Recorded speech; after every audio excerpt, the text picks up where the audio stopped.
사랑하는 교회 여러분, 예수님은 우리를 위해서 이 땅에 오셨습니다. 우리를 위해서 십자가를 지셨고 영원한 생명의 구원을 주셨습니다. 이제 이번 주 중 우리가 성탄절을 맞이하게 되었습니다. 물론 이 성탄절은 주님이 이 땅에 오신 날짜를 기념하는 것은 아닙니다. 어떤 분들이 12월 25일 날 탄생하셨다는 증거가 있냐? 제가 연구해 본 바에 의하면 없습니다. 그냥 아마 AD 한 4세기경이라 그래요. 이렇게 이제 교회가 정해서 기념하는 것이지.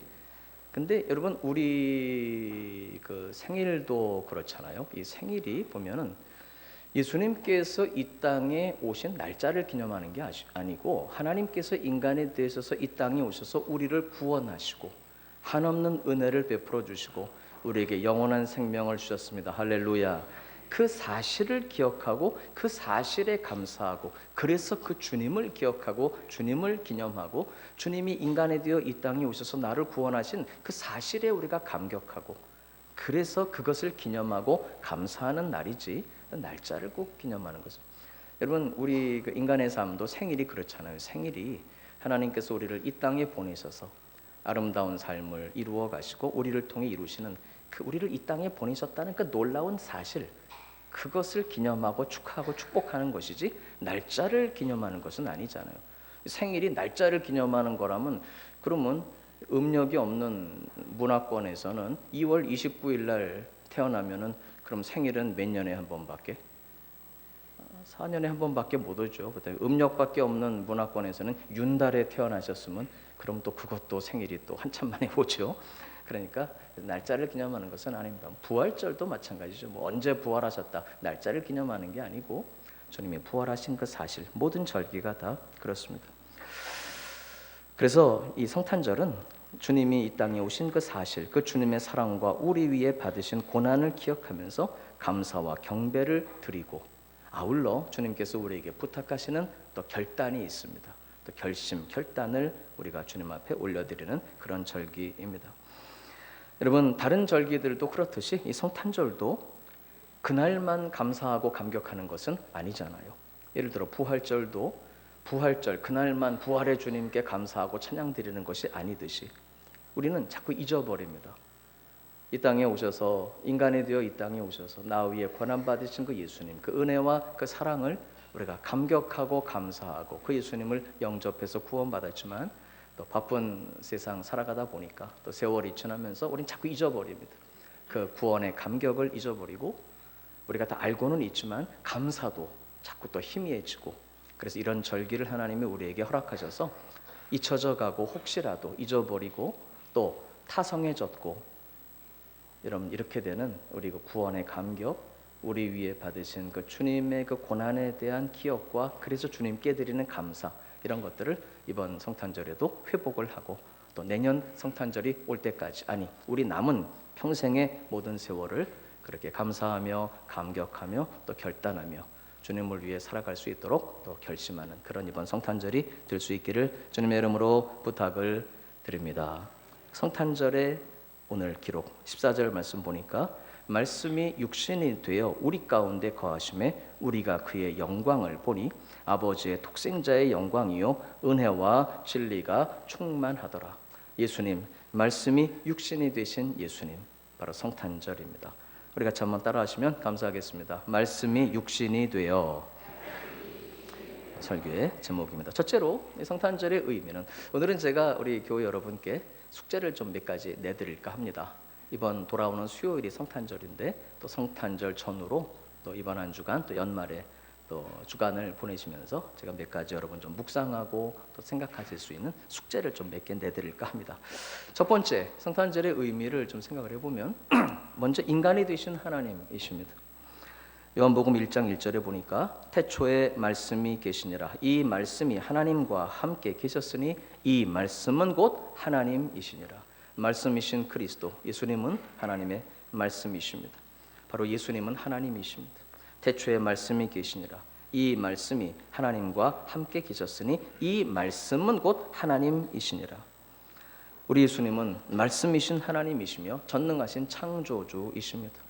우리는 삼위일체 하나님을 믿습니다. 성부, 성자, 성령. 또 어떤 분이 이제 신앙생활 처음 하시는 성도님께서 이제 그런 말씀을 하시더라고요. 당연히 아버지가 아들보다 높으니까 성부는 아버지 하나님이시잖아요. 성자, 그의 외아들 예수, 성령. 그래서 성부 하나님, 아버지가 성자보다 높으시고, 어떤 의미는 그렇다고 할 수 있겠습니다만 그런 것은 아니고요. 성부, 성자, 성령은 그 영광과 권능과 능력과 존귀에 있어서 동등하신 하나님이십니다. 할렐루야. 그렇다고 해서 우리는 세 분 하나님을 섬기는 것은 아니고, 우리 하나님은 몇 분이십니까? 한 분이십니다. 이것은 인간의 이성으로 머리로는 이해할 수 없는 진리입니다. 우리는 믿음으로 이 사실을 믿음으로 믿음에 이르게 되고, 믿음으로 이 사실을 믿고 주님을 사랑하는 저와 여러분에게 삼위일체 교리는 사실 아무런 논리적인 모순을 일으키지 않습니다. 여러분, 우리 예수님은 제2위의 하나님이신 성자 하나님이십니다. 할렐루야. 그 하나님은 창조주이시며 전능하신 하나님이십니다. 바로 이사야 9장 6절에 보면 지금부터 2000년 전 마국간에 오신 말구유를 통해 오신 그 예수님이 하나님이심을 증언합니다. 이사야 9장 6절 보니까 이는 한 아기가 우리에게 낳고 한 아들을 우리에게 주신 바 되었는데 그의 어깨에는 정사를 메었고 그의 이름은, 다 같이 한번 보십시다. 기묘자라, 모사라, 전능하신 하나님이라, 영존하시는 아버지라, 평강의 왕이라 할 것입니다. 바로 그 하나님이 인간이 되셨습니다. 오늘 14절 보니까 말씀이 육신이 되어 우리 가운데 거하심에, 우리 사랑하는 교회 여러분, 완전하신 하나님, 그 전능하신 하나님께서 역시 완전한 인간이 되셔서 우리에게 오심으로 아무도 볼 수 없는 하나님을 우리에게 나타내셨습니다. 우리 사랑하는 교회 여러분, 하나님을 만나고 하나님 앞에 설 때, 물론 오늘 우리는 무엇을 통해서? 말씀을 통해서 하나님을 만나고 하나님 앞에 이르고 하나님을 배웠고 말씀을 통해 하나님과 교제하는, 여러분, 여기에 생명이 있습니다. 하나님과의 만남은 그러므로 단지 축복을 조금 더 받고 덜 받고의 문제가 아니고, 바로 하나님 앞에 이르러 말씀을 통해 우리 예수 그리스도를 통해 우리 하나님을 만날 때 바로 거기에 생명이 있고, 우리는 그 예수님을 우리의 구주로 영접해서 이제는 주님이 우리 안에 살아 계시는 것입니다. 여러분, 우리가 하나님을 만나야 사는데 원래 하나님 앞에 우리는 아무도 나아갈 수 없었습니다. 죄 때문에. 그런데 오늘 말씀 보니까 하나님이 거꾸로 우리에게 찾아오셨습니다. 오늘 본문 18절 다 같이 한번 보십시다. 오늘 본문 18절은 이렇게 말씀합니다. 본래 하나님을 본 사람이 없으되 아버지 품속에 있는 독생하신 하나님이 나타내셨느니라. 아무도 볼 수 없는 하나님, 아무도 만날 수 없는 그 하나님, 아무도 볼 수 없는, 아무도 가까이 하지 못할 그 빛에 거하시는 그 전능하신 하나님, 그 하나님을 아버지 품속에 계시는 독생하신 하나님이 나타내셨다고 말씀합니다. 그래서 그 예수님은 인간이 되신 하나님이십니다. 빌립이 예수님께 이렇게 말합니다. 예수님, 아버지를 우리에게, 하나님 아버지를 우리에게 보여주십시오. 예수님께서 이렇게 말씀하십니다. 요한복음 14장 9절 보니까 예수께서 이르시되 빌립아, 내가 이렇게 오래 너희와 함께 있으되 내가 나를 알지 못하느냐? 나를 본 자는 아버지를 보았거늘 어찌하여 아버지를 보이라 하느냐? 여러분, 예수님을 본 사람은 하나님 아버지를 본 것이라고 말씀하셨습니다. 그 예수님, 물론 2000년 전에는 예수님께서 육신이 되어 인간으로 이 땅에 오셨기 때문에 빌립은 인간으로 오신 예수님을 대면했습니다. 예수님, 아버지를 보여주십시오. 예수님 말씀하셨습니다. 나를 본 자는 누구를 본 것이다? 아버지를 본 것이다. 그런데 그 예수님은 더 이상 이 땅에 계시진 않습니다. 그 예수님은 죽으시고 부활하시고 승천하셔서 하늘로 올라가셨습니다. 십자가에 달려 죽으시고 3일 만에 다시 사셔서 그 예수님은 승천하셨습니다. 그러나 승천하신 예수님, 승천하신 우리 예수님, 여러분, 이제 예수님 승천하시고 성령이 오셔서 성령 하나님, 바로 그분은 우리 하나님 아버지의 영이시기 때문에 성령님은 하나님이십니다. 그 성령님은 예수 그리스도의 영이시기 때문에 성령이 계신 것은 예수님이 우리 안에 계시는 것입니다. 그 성령님께서, 우리 예수님은 승천하셨지만 성령님 오셔서, 성령으로 오셔서 우리 안에 계시기 때문에 오늘도 우리는 우리 안에 계시는 성령 하나님, 무엇을 통해서? 말씀을 통해서 우리는 오늘도 하나님을 배웠고 그 하나님과 만나고 우리는 그 하나님 앞에 엎드려 경배하는 줄로 믿습니다. 우리 사랑하는 교회 여러분, 2000년 전에 오신 예수님을 성경은 이렇게 말씀합니다. 히브리서 4장 15절에 보면 우리에게 있는 대제사장은 우리의 연약함을 동정하지 못하실 이가 아니요 모든 일에 우리와 똑같이 시험을 받으신 이로되 죄는 없으시니라. 우리 예수님은 죄는 전혀 없으시지만 우리와 똑같은 인간이 되셨습니다. 완전하신 인간, 단 죄는 없으신. 그래서 인간이 되셨기 때문에 그래서 우리 지금 새로운 번역은 우리의 연약함, 우리의 모든 약함, 우리의 모든 아픔, 우리의 모든 고통, 우리의 모든 상처, 우리가 지고 가는 이 세상의 수고하고 무거운 짐, 성경은 질고라고 표현하는 이 모든 무거운 것들을 예수님은 인간이 되셔서 우리와 똑같이 경험하셨습니다. 그래서 예전 번역은 체휼하신다 이렇게 되어 있습니다. 우리에게 있는 대제사장은 우리의 연약함을 예전 번역은 체휼하시는 하나님이시다. 체휼이라는 말은 몸으로 겪어보셨기 때문에 우리를 그렇게 깊이 이해하실 수 있다. 참 이상한 표현이긴 하죠. 전능하신 하나님이신 예수님이 그건 모르시겠습니까? 그러나 그분은 인간이 되셔서 저와 여러분이 겪는 모든 고독과 고통과 아픔을 우리 예수님은 친히 경험하셨기 때문에 그래서 성경은 말합니다. 우리를 긍휼히 여기시고 불쌍히 여기시고 마음으로 도우십니다. 할렐루야. 속담에도 그런 말이 있잖아요. 누구의 사정은 누가 안다고. 예수님은 인간이 되셨기 때문에 우리의 모든 연약함을 아십니다. 그리고 중요한 거, 그분의 이름은 시작 예수이십니다. 여러분, 그분의 이름이 우리 주님의 이름이 예수는 그분의 이름입니다. 그런데 예수라는 이름의 뜻이 뭐냐? 마태복음 1장 21절 보면 아들을 낳으리니 이름을 예수라 하라. 이는 그가 자기 백성을 그들의 죄에서 구원할 자이심이라. 여러분, 예수님이라고 하는 이 예수라는 이름의 뜻은 자기 백성을 그들의 죄에서 구원할 자이십니다. 어디서 구원하시는? 죄에서 구원하시는. 여러분, 예수님은 인간이 되셔서 마국간에 오셨습니다. 우리의 모든 죄와 또 인생의 수고하고 모든 무거운 짐을 우리 대신 다 십자가를 지고 가셨습니다.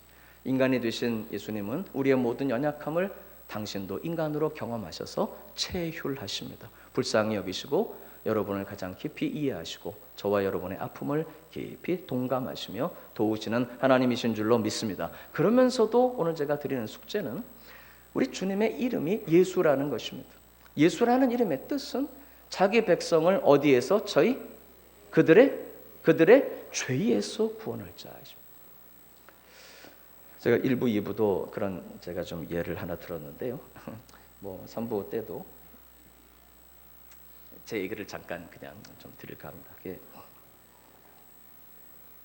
제가 이 커피를 좀 사실 좋아합니다. 그래갖고 우리 원로 목사님께서도 어디 이렇게 좀 커피 사다 주시려고 좋은 거 그래가지고 그래서 커피 너무 감사드리죠. 근데 사실 제가 이 삼박자라고 혹시 아십니까? 삼박자 커피.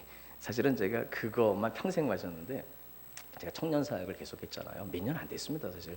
몇 년 전에 기사를 보는데 어떤 그 프랜차이즈 커피점의 그 커피가 이 청년들이 너무 갓볶은 원두 맛을 못 잊어갖고 막 그런 기사가 떴더라고요. 그래서 제가 청년 사역자인데 내가 그래도 청년들이 그렇게 좋아한다니까 그건 뭔가 있으니까 그러지 않을까? 그리고 제가 이제 공부를 좀 한 거예요. 인터넷 찾고 책을 보고 그러면서 거기서 이렇게 하는 대로 쭉 따라가다 보니까 이건 이제 개인적인 얘기니까요. 개인적인 얘기니까 갑자기 새로운 세계가 딱 열리는 거예요. 이야, 이래서 청년들이 커피를 그렇게 하는가 보다. 그 맛을. 여러분, 제가 이 커피숍을 1, 2년 다녔겠습니까? 몇십 년 동안 그냥 목사님들과 함께 성도 여러분들과 함께 그렇게 커피숍에 가서 앉아 있었는데 몰랐던 거예요, 커피 맛을. 그 순간 무슨 생각이 드냐 그러면 혹시라도 우리 성도님들 중에 교회를 여러 해 다니고 오래 다니시고 주일날 교회 와서 앉아 계시면서도 예수의 맛을 혹시 못 보시는 성도님들이 계시지. 우리 교회는 그런 분이 안 계시지만 혹시 어디 가면 그런 분이 계시지 않을까, 이 생각이 확 들어오는 거야. 그러니까 이 교회 와서도 우리가 예수의 맛을 보는 거. 여러분, 성경은 맛본다는 표현을 쓰거든요. 너희는 하나님의 선하심을, 하나님의 은혜를 어떻게 알아라? 맛보아 알지어다. 여러분, 듣는 거하고 실제로 먹는 거하고 같은가요? 다른가요? 다르죠. 예수의 맛을 보는 게 중요합니다. 그래서 제가 이 청년 시절에 이른바 그 은혜를 경험할 때 그런 기억이 나요. 너무너무 막 힘들고 그런데 그래갖고 해버려야 되겠다 막 그러다가 생각이 나는 거예요. 그리고 내가 교회를 여러 해 다녔는데 예수 안에는 넘치는 기쁨이 있고 새 생명의 감동이 있고 항상 벅찬 감격 속에 막 그런 얘기를 주일학교 때부터 들었잖아요. 실제로 그렇다면 제가 그 하나님 좀 경험해 보기를 원합니다. 그리고 막 때를 썼는데 뭐 그때 하나님께서 이제 은혜를 주신 거죠. 물론 말씀 속에서 이제 은혜를 경험해 가면서 우리 사랑하는 교회 여러분, 예수님 믿는 그 감격, 감동, 새 생명 우리가 머리에 담고 있지만 말고 가슴으로 경험되는 예수를 맛보는 삶이 되시기를, 그 자유함을 누리고 만끽하는 예수 안에 새로운 생명을 누리는 벅찬 감동으로 날마다 살아가는 삶이 되시기를 주님의 이름으로 축원합니다. 근데 그렇게 되기 위해서는 예수를 죄의 문제를 가지고 만나야 합니다. 왜? 예수님은 자기 백성을 저희 죄에서 구원하실 자이기 때문에. 여러분, 우리는 물론 현실의 문제들을 가지고 예수님께로 옵니다. 저희 집도 유명한 사건이 있습니다. 우리 아마 선교회장님들은 다 아실 거예요. 제가 몇 번 간증을 해서 혹시 아십니까? 네, 7만 원 사건이라고 있습니다. 저희 그 친가는 뭐 계속 기독교 집안이긴 했는데요. 제가 외가에서 컸거든요. 다른 종교를 가지고 하셨던 그 외가 너무 어려우니까 하나님께 막 기도했더니 하나님께서 그 당시에 그 아주 막 기적적인 그 역사를 일으켜 주셔가지고 이제 이 좀 어려운 마을을 계속 다니면서도 그때 집을 얻고 그랬던 기억이 있어요. 여러분, 그래서 우리는 현실의 문제를 가지고 다 초대를 받고 주님께 옵니다. 사실입니다. 그러나 그렇게 와서 신앙생활 하면서는 결국 예수님이 십자가를 지신 이유, 하나님이 굳이 인간이 되셔야만 했던 이유, 바로 예수, 자기 백성을 그들의 죄에서 구원하실. 여러분, 우리는 예수를 믿고 예수님을 영접한 사람들은 이미 모든 죄를 다 용서받은 것입니다. 할렐루야. 이미 모든 죄의 문제가 끝났고 우리는 영원한 생명을 얻었습니다. 할렐루야. 그러나 그럼에도 불구하고 일단 나의 죄가 얼마나 먹보다도 검고 추홍보다 붉은 것이었는지, 왜 하나님이 인간이 되시는 것 밖에는, 그리고 인간이 되시는 게 다가 아니라 인간이 되셔서 나를 위해 대신 십자가에서 그 모든 고난을 받으셔야만 했을까? 무엇 때문에? 바로 나의 죄가. 여러분, 제가 숙제를 좀 내드리겠습니다. 묵상이 있으셔야 합니다. 먹보다도 더 검은, 추홍보다 더 붉은 그 죄를 위해, 첫째는 그래서 예수님이 십자가를 지셨구나. 우리 과거의 그 모든 죄의 모습을 돌이켜보고 지금 이제는 천국 가고 지옥 가고 이런 문제는 아닙니다. 죄의 문제가 구원 받고 못 받고의 문제는 아니고 여러분 다 구원 받으신 것입니다. 할렐루야. 그러나 이제는 관계 속에 하나님을 기쁘시게 해드리기 위해, 정말 주님을 사랑하기 때문에 주님을 기쁘시게 해드리기 위해 이제는 우리가 죄를 극복하고 죄에서 자유를 얻게 하면, 여러분, 죄는 더 이상 우리를 사로잡지 못합니다. 우리가 때때로 죄의 유혹을 받고 쓰러지는 때가 분명히 있습니다. 그러나 그렇다고 해서 죄가 우리를 더 이상 사로잡지 못합니다. 이전에 우리가 죄에게 우리 자신을 종으로 드렸지만 이제는 아닙니다. 죄 짓고 용서받고 죄 짓고 회개하고 이걸 되풀이하지 말고 이제는 죄에게서 자유를 얻고 승리를 누려갈 수 있도록 예수의 능력을 우리 마음속에 담고 내 속에 능력으로 역사하시는 주님의 역사를 따라 죄를 극복하는 삶을 살아갈 수 있기를 주님의 이름으로 축원합니다. 성탄절의 의미입니다. 그 이름 예수, 죄로부터 용서받은 그 감격, 죄를 이기는 자유함. 여러분, 두 번째, 예수님의 또 다른 이름이 있습니다. 그분의 이름은 예수이시지만 또 다른 이름을 성경은 기록합니다. 마태복음 1장 23절 보니까 보라, 처녀가 잉태하여 아들을 낳을 것이요 그의 이름은 임마누엘이라 하리라 하셨으니, 이를 번역한즉 하나님이 우리와 함께 계시다. 임마누엘의 뜻이 뭐라고요? 하나님이 우리와 함께 계시다. 그래서 오늘 본문은 말씀이 육신이 되어, 한번 따라서 합시다. 우리 가운데 거하심에. 여러분, 2000년 전에 예수님이 말씀이 육신이 되셨습니다. 하나님이 인간이 되셔서 우리에게 찾아오셔서 예수님의 제자들 그들과 함께 거하셨습니다. 지금은 예수님이 이 땅에 인간으로 계시진 않죠. 이 땅에 계시진 않죠. 예수님 2000년 전 오셔서 우리의 모든 죄를 지고 죽으시고 부활하시고 그 다음에 어떻게 승천하셔서 하늘로 올라가셨지만 성령이 오셨네. 사도행전 2장 1절에서 4절까지 성령님이 강림하시고, 성령님은 예수 그리스도의 영이십니다. 성령님은 하나님이십니다. 그리고 성령님은 지금까지도 우리가 주님을 배우는 그 순간까지도 예수님은 떠나지 않고 우리와 함께 계시는 임마누엘이신 줄로 믿습니다. 그러므로 바로 우리에 계시는 그 예수 그리스도의 영, 우리와 함께 하시는 하나님. 2000년 전에 예수님의 제자들이 예수님, 인간으로 오신 예수님을 대면했던 것처럼 지금은 무엇을 통해서? 말씀을 통해서 우리 안에 계시는 성령 하나님을 우리는 날마다 모시고 더불어 살아가기 때문에 우리 하나님은 지금도 우리와 함께 하시는 임마누엘이신 줄로 믿습니다. 여러분, 그래서 이 성탄절은 2000년 전에 예수님이 이 땅에 오셨다는 과거의 사건을 기억하고 기념하는 것만은 아닙니다. 성탄절은 오히려 그때의 인간으로 오신 예수님, 지금 성령으로 그 예수님이 어디에 계시다는 것? 나와 함께 계시다는 오늘의 은혜를 감격하고 오늘의 이 은혜를 기뻐하는 바로 임마누엘 하나님, 우리 예수님과의 동행이 여러분 충만하시기를 주님의 이름으로 축원합니다. 제가 조금 아까 드렸던 첫 번째 숙제는 예수의 이름을 묵상하시는 것. 그래서 나의 죄를 위해 이 땅에 오신 예수님, 나의 용서받지 못할 죄악들, 그것을 용서받은 감격이 여러분에게 충만하시기를 축원합니다. 그리고 날마다 죄에게 지지 말고 성령의 충만함을 덧입으셔서 내 안에 계시는 주님의 능력으로 죄를 이기며 승리하는 삶을 살아가시는 것, 여기에 대한 묵상이 첫 번째 숙제 예수. 두 번째 제가 드리는 숙제는 임마누엘의 하나님을 이번 성탄절 묵상하시기 바랍니다. 임마누엘은 어떤 하나님? 지금 나와 함께 하시는 하나님. 그래서 이 하나님의 임재 경험, 이제 이런 말을 요즘은 좀 많이 쓰는데요. 하나님이 나와 함께 계시다는 경험이 필요합니다. 예배는 하나님을 만나는 자리입니다. 할렐루야.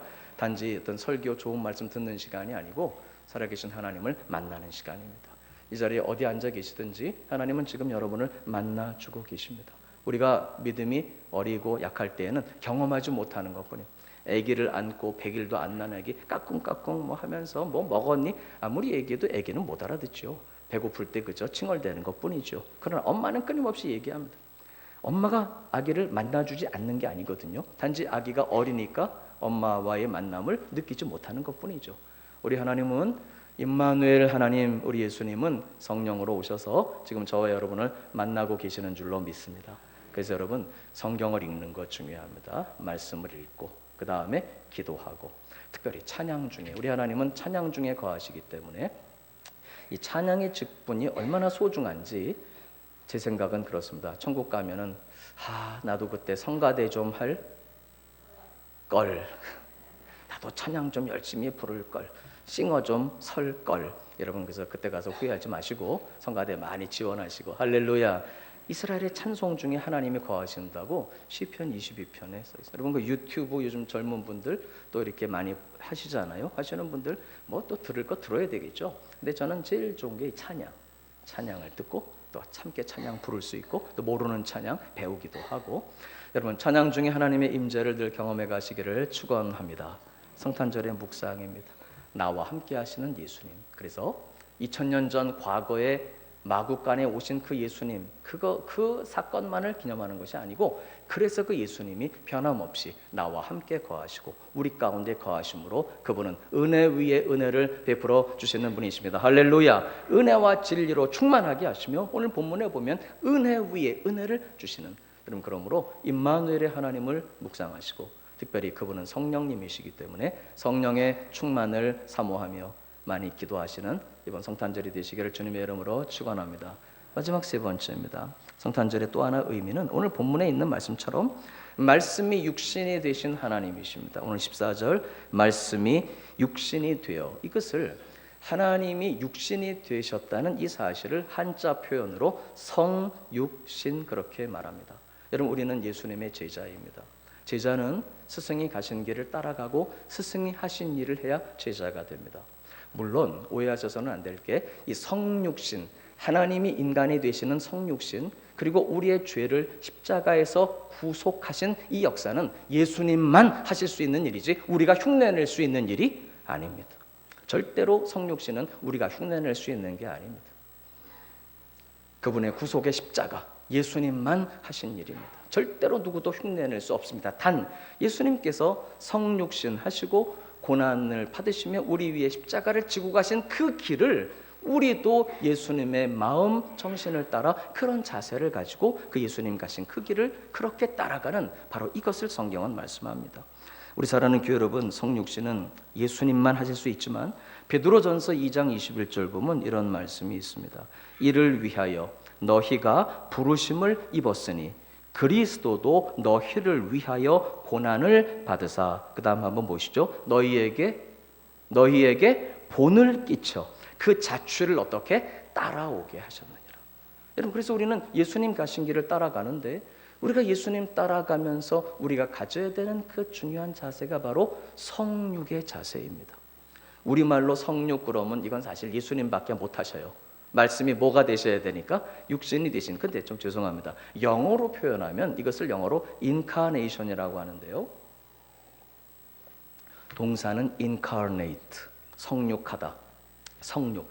영어로 incarnation 그러면 이것은 인간에게도 적용이 됩니다. 즉 예수님이 하나님이 뭐가 되신 것처럼 인간이 되신 것. 여러분, 예수님께서 인간의 흉내를 내셨습니까? 인간이 아예 되셨습니까? 아침에 왔다가 저녁에 다시 하늘로 가시고 출퇴근하셨습니까? 아예 우리와 함께 사셨습니까? 바로 이것을 성육의 자세요 정신이라고 합니다. 다시 말하면 우리 하나님께서 우리를 보내시고 우리에게 맡기시고 우리에게 부탁하신 사랑하는 영혼들이 있습니다. 한 예를 들면 하나님께서 여러분을 여러분의 가정으로 보내셨다는 사실을 우리는 발견하셔야 됩니다. 제가 늘 드리는 질문입니다만, 가정을 선택해서 태어나셨습니까? 태어나 보시니까 그 가정이시던가요? 우리는 하나님께서 우리의 가정으로 우리를 보내셨습니다. 그래서 우리는 우리의 가정에 예수님이, 하나님이 아예 인간이 되시고 함께 사시고 함께 섬기시고 함께 끌어안고 그렇게 사셨던 것처럼 우리도 가정에 인카네이트가 필요합니다. 성육이 필요합니다. 여러분 가정을 예수님이 우리에게, 저와 여러분에게 맡겨주셨습니다. 여러분 가정에 성육의 마음과 이 자세를 가지고 남편을 사랑하시고 아내를 섬기시고 부모님 섬기시고 나의 가정, 나의 사랑 함께 그 안에 여러분 섬기고 살아가시는 아름다운 성육의 삶을 이루시기를 부탁을 드립니다. 그래서 우리를 보내신 우리의 가정들마다 사랑의 종소리가 울려 퍼지, 사랑의 종소리가 울려 퍼지고 부러지고, 감사합니다. 그것이 필요합니다. 또한 뿐만 아니라 교회입니다. 우리 교회에서 주님이 많은 사명을 주셨습니다. 우리 구역장님들, 선교회장님들, 지금 이제 우리 주일학교 중고등부다 예배드리고 있습니다. 우리 교사 선생님들, 하나님이 맡겨주신 그들에게 삶의 동반을 이루는 거죠. 주님께서 우리를 맡겨주신 시간이 또 갖고 있습니다. 3부 예배는. 그런데 손양원 목사님 혹시 아십니까? 손양원 목사님, 제가 나환자라는 말 쓰겠습니다. 한센 병 환자들 보내셨습니다. 딱 부임을 해서 여수 애양원 교회 가서 보시니까 이 강대상하고 회중석 사이에 다 나환자들 이제 마을이었잖아요. 유리가 막혀 있더래요. 이거 치우시라고, 이거 없으셔도 된다고. 그리고 함께 손을 잡고 함께 기도하고 함께 살아가시는 그 세월. 그리고 이제 순교하시기 직전에 공산주의자들이 다 이제 쳐들어왔습니다. 빨리 피하시라고. 손양원 목사님이 움직일 수 없는 내 양들, 내 형제 자매들, 나의 가족들이 여기 있는데 내가 어딜 가겠습니까? 끝까지 거기에 있다 순교의 자리로 끌려가셨습니다. 그 환자들이 막 따라오며 우니까, 여러분 저를 위해서 울지 마시고 여러분 자신과 여러분 가족과 우리 나라를 위해 우셔야 됩니다. 송양원 목사님의 삶. 여러분 그런 무슨 순교라든가 선교사님들의 삶이라든가 꼭 그런 것만이 아니라 우리의 모든 삶에도 하나님이 저와 여러분에게 맡겨주신 분들이 있습니다. 우리의 가정, 우리 교회의 모든 직분들, 하나님이 우리를 보내신 일터, 여기에 우리는 예수님의 그 가신 길을 따라서 우리도 성육해야 합니다. 그들처럼 되고 그들과 함께 더불어 살고 그들을 마음에 사랑하고 삶의 동반을 이루며 바로 그들에게 우리의 삶을 통해서 그리고 복음을 전하는 할렐루야 성육의 삶. 여러분 이번 성탄절을 맞이하면서 세 번째 결단과 또 묵상이 있으시기를 부탁을 드립니다. 말씀 맺겠습니다. 결론입니다. 첫째, 1번 시작. 나 위에 이 땅에 오신 주님, 나의 죄를 위해 죽으신 예수님, 우리 주님을 영접한 우리 모두는 그 예수님께 감사하며 사랑하십시다. 두 번째 시작. 오늘 함께 하시는 임마누엘의 하나님이심. 그러므로 성령 충만을 위해서 기도하시고, 마지막 세 번째, 우리 성육의 자세로 우리 예수님 가신 그 길을 따라갈 수 있기를 부탁을 드립니다. 이번 성탄절의 묵상이었습니다.